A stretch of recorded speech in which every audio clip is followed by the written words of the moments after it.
think there is.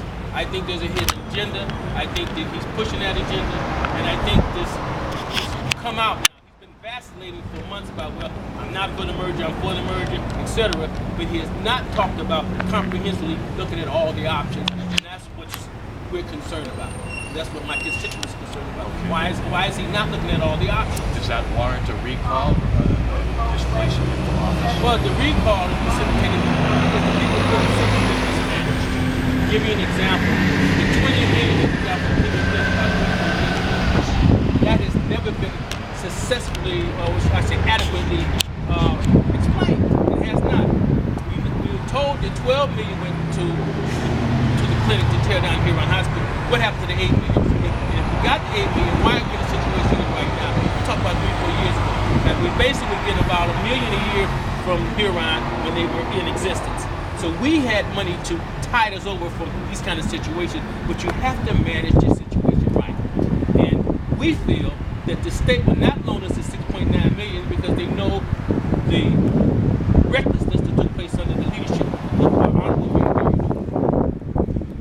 Again, I'm just looking at some of the numbers that have been publicized here, saying the city needs $17 million a year to run a no-frills, bare bones, just basic services, and that the income available from tax-paying residents is $10 million, and you're looking at a $7 million gap a year. How does displacing the mayor address that issue? I don't know if it addresses the issue, but it addresses the fact that if you get a budget, just like Frank Jackson gets a budget in Cleveland, if you don't manage the budget right, you're going to have problems.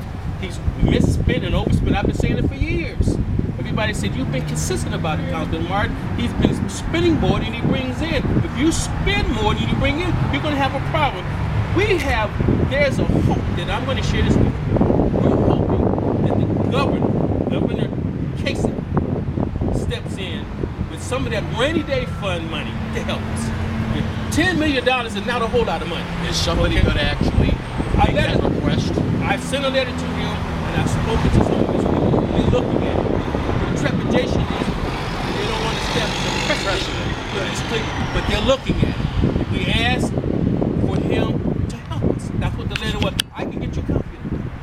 Matter of fact, you can get it after this. But if you're getting a loan from the state, or you're asking for an outright gift from the state? Yes, a gift and a loan. Okay, whatever that can help us, but they can help us. If he's got a rainy day fund of over $1 billion, it's more than that. Why not help the struggling city?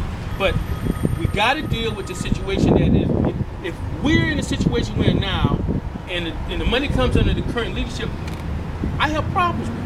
I have problems with the fact that there's a management issue, and there's been a management issue for the last 4 or 5 years. Okay? And does your group have a candidate to run for mayor in the event that they're successful? There's a couple of names that come up, but I can't substantiate that. But would changing the person at the head of the ship actually make a difference in the fundamental problem? We feel that if we change the head, we get rid of the cancer. Councilman, thank you for your time. Thank you. Okay.